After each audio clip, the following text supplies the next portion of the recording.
हाँ जी। तो क्या हाल आप सबके। होपफुली आप सब अच्छे होंगे, उतनी ही अच्छी आपकी प्रिपरेशन भी चल रही होगी। लास्ट 30 ईयर की प्रीवियस ईयर क्वेश्चंस को कर रहे थे हम, जो कि आपके नीट के एग्जामिनेशन के लिए मोस्ट इंपॉर्टेंट है। 15 सेशन ऑलरेडी हम कंप्लीट कर चुके हैं। आज का हमारा ये जो सेशन है वो 16th सेशन रहने वाला है, और वनस्पति जगत का 4th सेशन। मैंने आपको बताया था 6 या फिर 7 सेशन में इन चैप्टर को हम क्लियर करेंगे। ठीक है, तो आज हमारा ये 4th सेशन रहने वाला है। इस 4th सेशन के कंप्लीट होने के बाद इस चैप्टर के हम 80 क्वेश्चंस जो है वो कंप्लीट कर चुके होंगे। ठीक है, बाकी पीडीएफ्स आपको रेगुलर यहाँ पर मिल रही होगी। मैं एक साथ ही डाल देता हूँ यार सबकी, जैसे 4-5 सेशन होते हैं उन सबकी एक साथ डाल दी। ठीक है, तो यहाँ पर मिल जाएगी, अगर नहीं भी मिली है बाकी मुझे मैसेज कर देना, अगर किसी को अर्जेंट चाहिए होगी तो मैं सेंड कर दूंगा पहले ही। ठीक है, स्टडी स्किल सक्सेस नाम से है, ज्वाइन कर लीजिएगा। चलिए शुरू करें। आज के पहले क्वेश्चन से शुरू करते हैं। देन फर्स्ट क्वेश्चन है कि प्रोटोनीमा किसके जीवन चक्कर में आता है। रिक्सिया, फ्यूनेरिया, सोमेटोगैमी या फिर स्पायरोगायरा। आज थोड़े अच्छे लेवल के क्वेश्चन है क्योंकि लेंदी क्वेश्चन है, और उसी टाइप के क्वेश्चन सभी पूछे जा रहे हैं एग्जामिनेशन में, इसी वजह से अच्छे हैं। ठीक है, तो बताइएगा प्रोटोनीमा किसके जीवन चक्कर में आते हैं।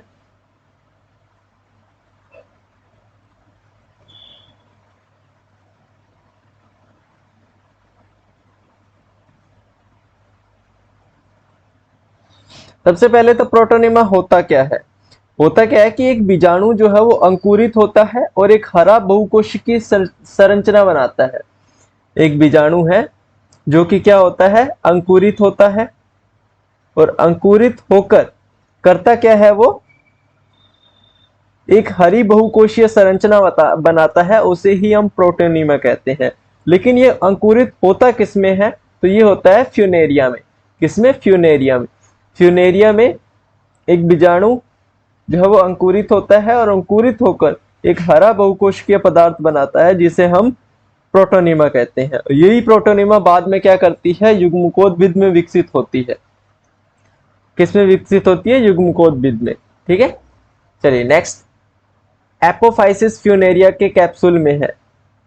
एपोफाइसिस फ्यूनेरिया के कैप्सूल में है, कहां पर है, निचले भाग में, ऊपरी भाग में, मध्य भाग में या फिर उर्वर भाग में।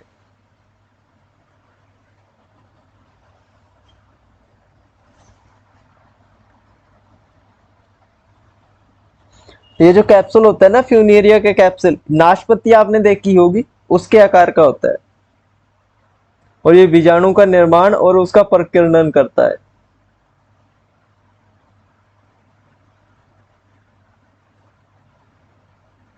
देखो सबसे पहले तो आता है इसमें ढक्कन। तो आपको ढक्कन सबको पता है, ढक्कन कहां पर होता है, ढक्कन ऊपर की तरफ होता है। तो ढक्कन तो होता है इसमें ऊपरी भाग में। उसके बाद आता है थीका प्रॉपर। उसके बाद आता है थीका प्रॉपर। थीका प्रॉपर जो है वो ये इसका उर्वर भाग है। थीका प्रॉपर क्या है, इसका उर्वर भाग है, और इस भाग में ही बीजाणु बनता है। ये जो थीका प्रॉपर है उर्वर भाग, इसी भाग में क्या बनता है, इसी भाग में ही बीजाणु बनता है। और फिर आपका आता है एपोफाइसिस। फिर आपका आता है एपोफाइसिस, और एपोफाइसिस कहाँ होते हैं, ये इसका निचला भाग है। एपोफाइसिस इसका निचला भाग है, तो ऑप्शन नंबर ए इसका बिल्कुल राइट आंसर हो जाएगा। इसमें क्या होता है, इसमें भोजन का निर्माण होता है। एपोफाइसिस जो होता है इसमें भोजन का निर्माण होता है प्रकाश संश्लेषण द्वारा। इसमें क्या है, बीजाणु बनता है, और ऊपरी भाग में क्या होता है, ये नॉर्मल एक ढक्कन है। ठीक है, क्लियर होगा। ऊपरी निचले भाग में होता है एपोफाइसिस, किसका, फ्यूनेरिया में। मांस का पेरिस्टोम भाग लेता है बीजाणु प्रकीर्णन में, प्रकाश संश्लेषण में, रक्षा में या फिर अवशोषण में। मांस का जो पेरिस्टोम होता है वो किस में भाग लेता है, परिमुख जिसे हिंदी में बोलते हैं।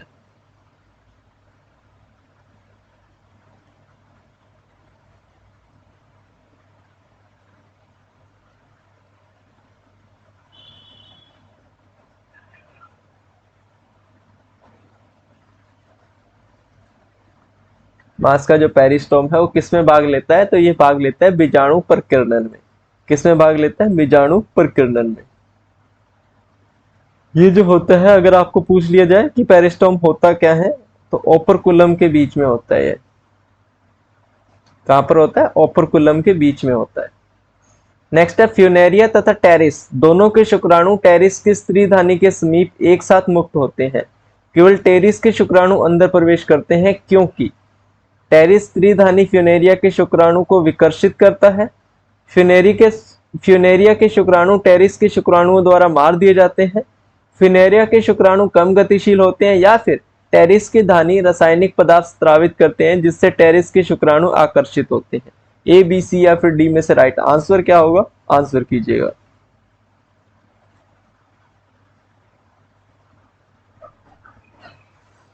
ए, बी, सी या फिर डी, राइट आंसर क्या होगा?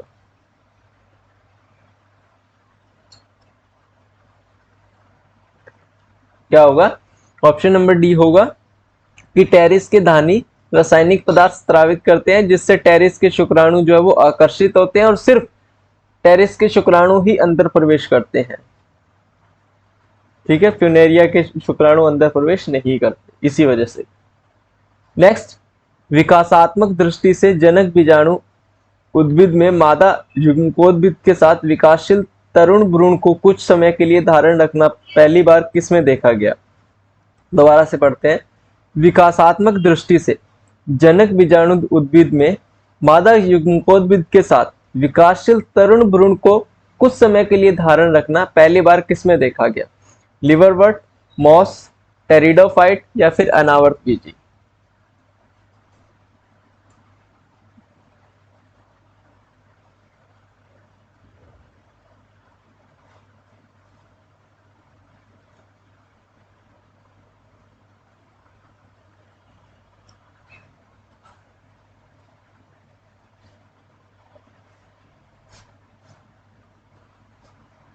तो यहाँ पर इसका राइट आंसर क्या होगा? इसका राइट आंसर होगा ऑप्शन नंबर सी, टेरिडोफाइट।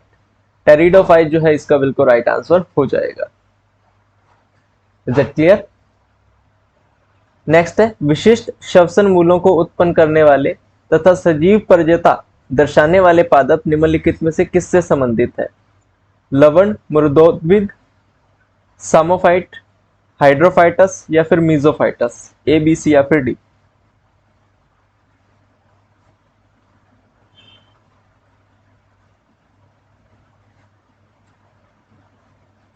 देखो, जो लवणीय मृदा होती है ना, लवणीय मृदा, उसमें उगने वाले जितने भी हेलोफाइटस है उनमें जरायुजुता पाई जाती है। क्या पाई जाती है? जरायुजुता। ठीक है, इसके कारण होता क्या है कि बीजों में अंकुरण होता है, अंकुरण सबको पता है, और जो गैसीय विनिमय है उसके लिए नेमेटोफोर्स होते हैं। तो यहाँ पर इसका right answer option number A हो जाएगा, लवण मृदोद्भिद, ऑप्शन नंबर ए। नेक्स्ट आपका है, निम्नलिखित कथनों यानी कि ए से ई को पढ़िए और उसके बाद दिए गए प्रश्नों का उत्तर दीजिए। आपको बताना है इसमें से कितने कथन सही है। चलिए पढ़ते हैं। नंबर 1, लीवरवर्ट यानी कि यकृतकाय मांस और व्रण में युग्मकोद्भिद स्वतंत्र जीवी होता है। बी है अनावर्त बीजी और कुछ व्रण विषम बीजाणुक होते हैं। सी है फ्यूकस वॉल्वॉक्स और एल्बुगो में लिंगी प्रजनन अंड युग्मन होता है। डी है लिवरवर्ट यानी कि यकृतकाय का बीजाणुद्भिद मांस के बीजाणुद्भिद से अधिक विस्तृत होता है। और ई है आपका पाइनस और मार्केशिया, दोनों एक लिंगेश्री होते हैं। तो कितने कथन सही है बताइएगा।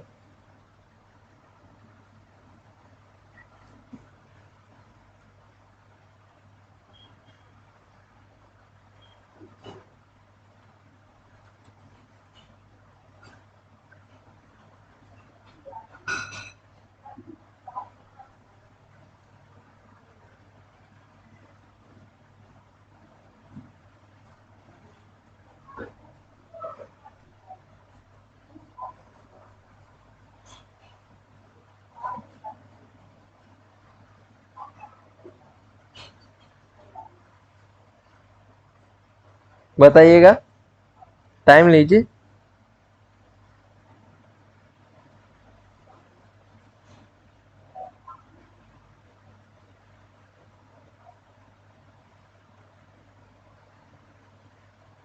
तो यहाँ पर ई तो आपका गलत हो जाएगा। इसमें बोला पाइनस और मॉर्केशिया दोनों एक लिंगेश्री होते हैं, तो गलत है। पाइनस आपका क्या है? द्विलिंगेश्वरी होता है। और मार्केशिया एक लिंगेश्वरी होता है। तो यहाँ पर ई आपका गलत हो जाएगा। तो बाकी बचे आपके चार, तो पांच, चार में से आपको बताना है कौन होगा।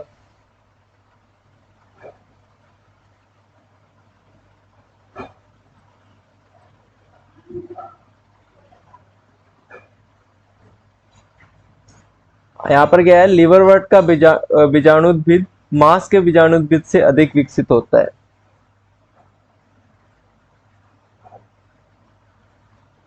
तो यहाँ पर वो लिवरवर्ट्स का बीजाणुद्भिद मांस के बीजाणुद्भिद से अधिक विकसित होता है।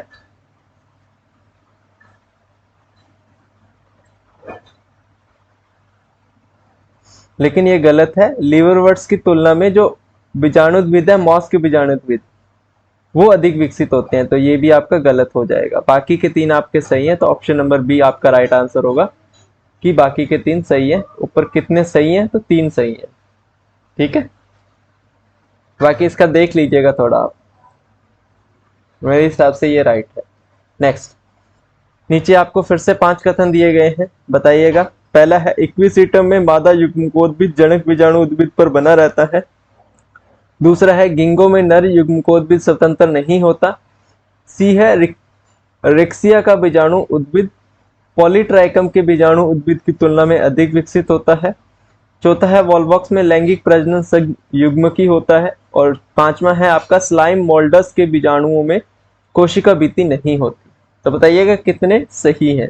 ये पढ़ लीजिए कीजिए यार, सही या गलत।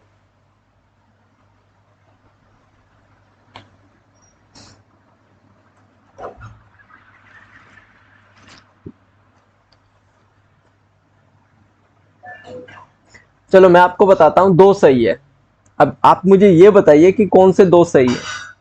ऑप्शन नंबर तो ए है, दो सही है। कौन से दो सही है वो आंसर कीजिए जल्दी।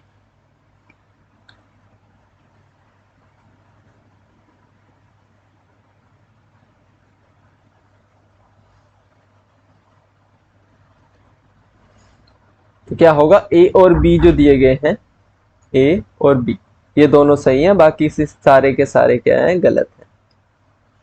क्लियर।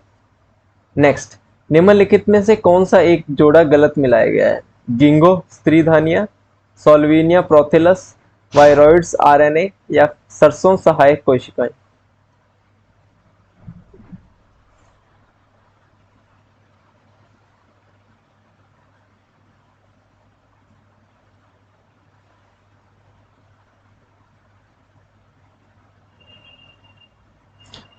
तो यहाँ पर राइट आंसर क्या होगा, ऑप्शन नंबर ए गिंगो स्त्रीधानिया।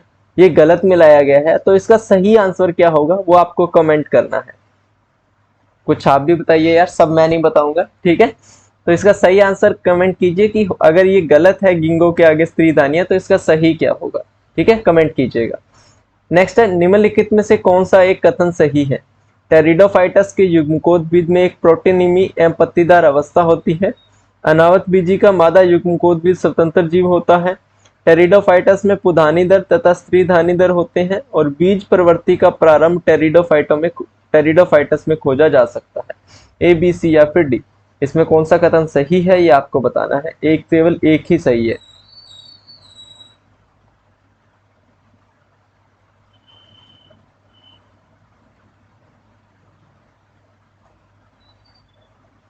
तो क्या होगा इसका राइट आंसर। राइट आंसर होगा इसका ऑप्शन नंबर डी, कि बीज प्रवृत्ति का प्रारंभ टेरिडोफाइटस में खोजा जा सकता है। Option number D is the right answer. Next है आपका, समझा जाता है कि बीज बनने के विकास में सिलेजिनेला तथा सॉल्विनिया का महत्वपूर्ण चरण दर्शाता है। ऐसा क्यों होता है ये आपको बताना है।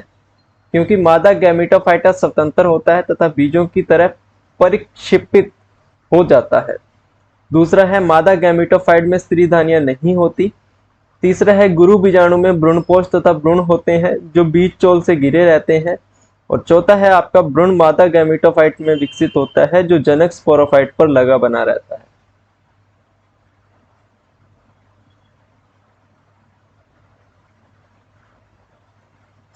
ए, बी, सी या फिर डी, राइट आंसर बताइए।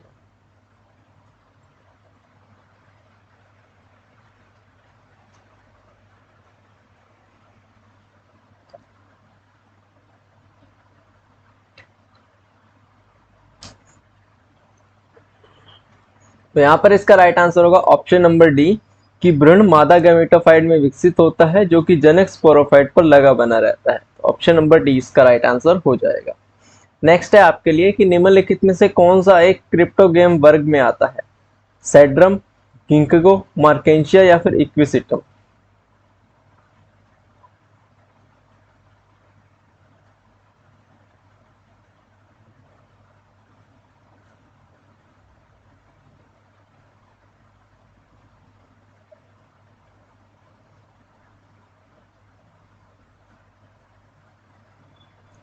क्या होगा इसका राइट आंसर? क्रिप्टो गेम वर्ग में कौन आता है? तो इक्विसिटम। इक्विसिटम किस में आता है? क्रिप्टो गेम वर्ग में आता है। तो ऑप्शन नंबर डी इसका बिल्कुल राइट आंसर हो जाएगा। ये इक्विसिटम कुल का एकमात्र जीवित वंश है। जो इक्विसिटम पूरा कुल है ना, उसका एकमात्र जीवित वंश है कौन? इक्विसिटम। किसी संवैनिक क्रिप्टोगेमों के प्रोथेलस में पुमणु तथा अंड अलग अलग समय पर परिपक्व होते हैं। इसके परिणाम स्वरूप निषेचन की सफलता दर में कोई परिवर्तन नहीं होता, उच्च बंधता आ जाती है। निष्कर्ष निकाला जा सकता है कि पौधे असंगजनिक हैं या फिर सब निषेचन नहीं होने दिया जाता।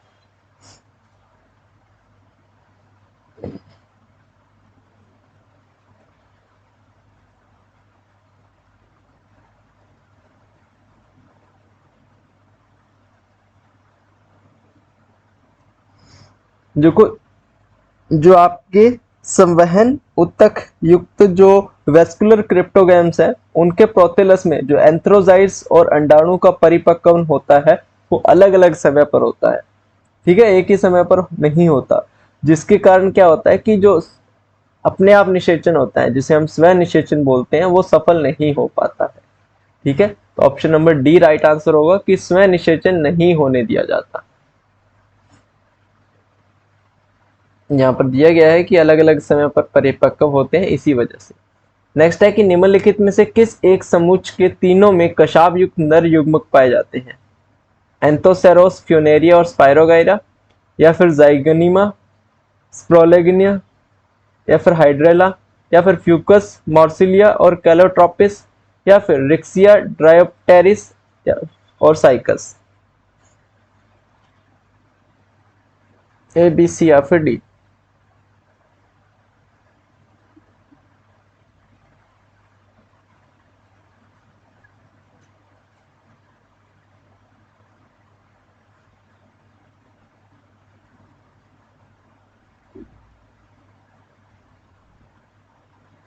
यहाँ पर राइट आंसर क्या होगा? Option number D, Riccia, Dryopteris और साइकस। इन तीनों में कशाब युक्त नर युग्मक पाए जाते हैं। ठीक है, तो ऑप्शन नंबर डी इसका राइट आंसर हो जाएगा। नेक्स्ट है आपका, कुछ लीवर वर्टों में बीजाणु प्रकीर्णन में क्या चीज सहायक होती है? इलेटर, इंडुशियम, कलेप्ट्रा या फिर परिमुख दंत।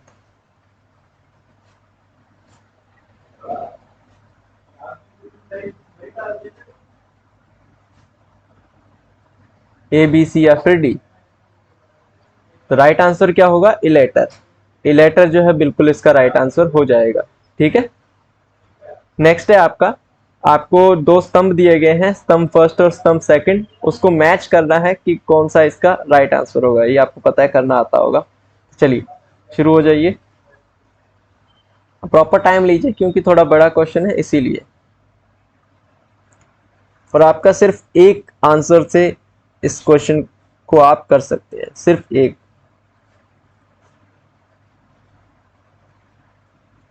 एक ऑप्शन से।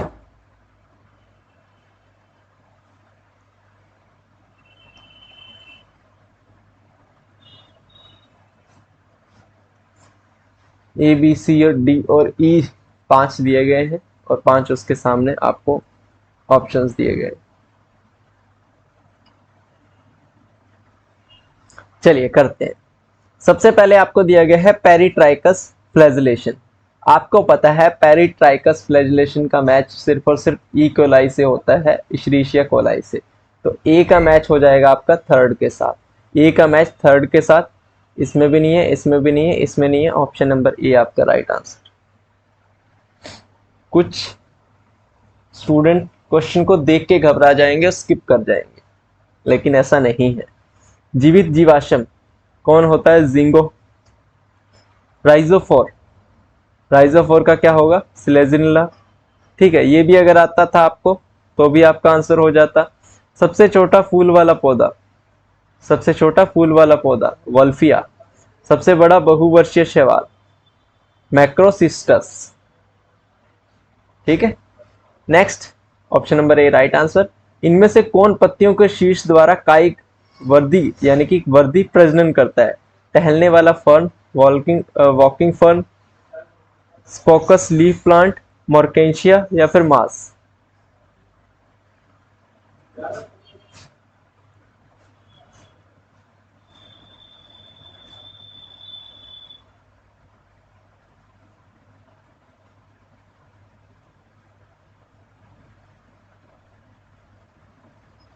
राइट आंसर क्या होगा? ऑप्शन नंबर ए टहलने वाला फर्न। Option number A. कौन पत्तियों के शीर्ष द्वारा कायिक प्रजनन करता है? तो टहलने वाला फर्न। नेक्स्ट है पौधे जो बीजाणु द्वारा प्रजनन करते हैं जैसे मांस तथा फर्न को क्या कहते हैं? थैलोफाइट, थैलोफाइटा, क्रिप्टोगेम्स, ब्रायोफाइटा या फिर स्पोरोफाइटा।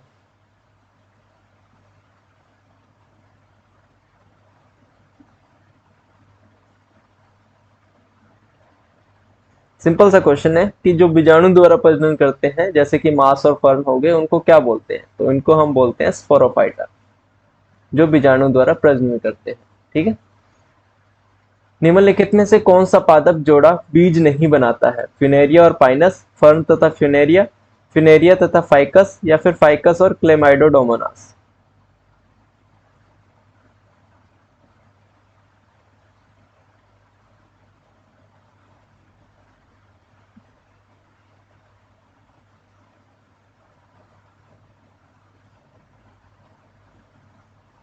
तो यहां पर देखिए जो टेरिडोफाइटा है यानी कि फर्न और आपका ब्रायोफाइटिया है यानी कि फिनेरिया, ये दोनों के दोनों क्या है? ये बीज रहित पौधे हैं। तो ऑप्शन नंबर बी इसका बिल्कुल राइट आंसर हो जाएगा। कौन कौन से? टेरिडोफाइटा और ब्रायोफाइटा।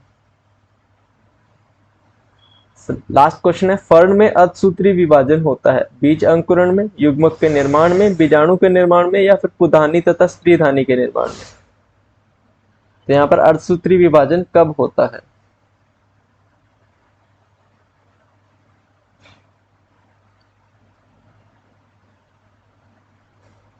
जो अर्धसूत्री विभाजन होता है वो होता कब है? तो ये आपका होता है ऑप्शन नंबर सी बीजाणु के निर्माण में। कब होता है आपका? बीजाणु के निर्माण में। तो ये आपका ऑप्शन राइट आंसर हो जाएगा। तो ये रहे यार आपके 20 क्वेश्चंस आज के। तो इस 20 क्वेश्चंस के साथ हमने 80 क्वेश्चन कर लिए हैं वनस्पति जगत के। थोड़े से क्वेश्चन बचे हैं 3 सेशन में, उन क्वेश्चंस को भी जो है वो कवर कर लेंगे। ठीक है, सेशन कैसा लगा कमेंट सेक्शन में कमेंट करके बताइएगा। आउट ऑफ 20 आपका स्कोर क्या रहा वो भी आप कमेंट सेक्शन में कमेंट करके जरूर बताइएगा। सिर्फ जतिन जो है अपना स्कोर लिखता है, उसके अलावा कोई भी स्टूडेंट अपना स्कोर जो है वो नहीं लिखता है। ठीक है, तो लिखिए यार, कुछ नहीं जाता, 1 सेकंड में अपना स्कोर ही लिखना है आउट ऑफ 20, तो लिख दीजिए कीजिए। ठीक है, चलिए खत्म करते हैं आज के सेशन को। होपफुली सेशन अच्छा लगा होगा। अच्छा लगा तो सेशन को लाइक, चैनल को सब्सक्राइब जरूर कर लीजिएगा। मिलते हैं नेक्स्ट वीडियो में, तब तक के लिए good luck and have a nice day.